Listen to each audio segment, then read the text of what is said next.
नमः शिवाय।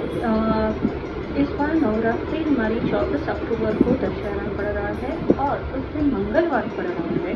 तो जो लोग विसर्जन दशमी के दिन करते हैं वो मंगलवार बनने की वजह से विसर्जन ना करें।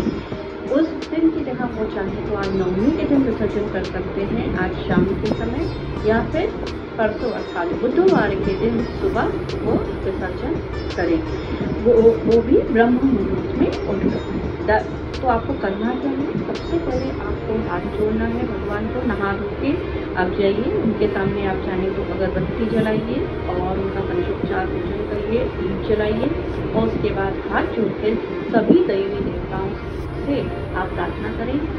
इस कलश में मैंने जिन जिन देवी देवताओं का आवाहन किया है, मैं हाथ जोड़कर विनम्र विनती करता हूँ या करती हूँ कि आप सभी मेरे द्वारा अर्पित की गई पूजा को स्वीकार करें और जो भी उसमें गलतियाँ और त्रुटियाँ हुई हैं उन्हें अपना दास समझकर मुझे क्षमा कर दें और उस पूजा को से आप प्रसन्न होइए।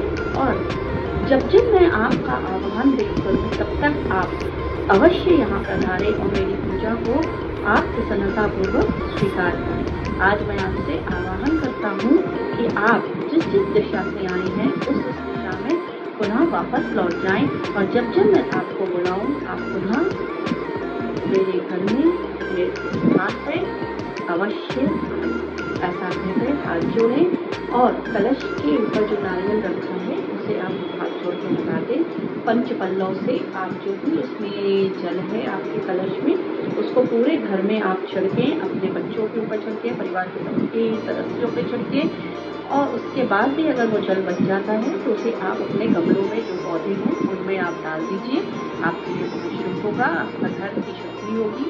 उस जो कलश के अंदर अगर आपने सिक्के डाल रखे हैं तो उसे आप ले लें और उसे एक लाल कपड़े में बांध करके देवी का प्रसाद समझ करके अपने लॉकर में रख लें। नारियल को की मान्यता ये है कि अगर इस नारियल को हम दीपावली के दिन इसका पूजन कर पुनः अगर अपनी तिजोरी में स्थापित करते हैं या भगवान के मंदिर में ही स्थापित करते हैं 1 साल तक, तो हमारे घर में बहुत शुभता बनी रहती है।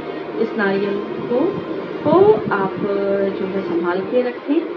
साथ में जो आपका कलश है, कलश अगर मिट्टी का है तो उसे आप ले जाकर किसी सरोवर या किसी नदी में विसर्जित कर दें। कुछ लोग इसमें जो है पौधे भी लगाते हैं अगर आप विसर्जन नहीं करना चाहते। इसके साथ ही अगर आप चाहें तो जो नीचे ज्वारा आपने उगाया हुआ है उसको जो है अभी आपके परिवार के जो सदस्य हैं उनके कानों में आप उसे लगा दें।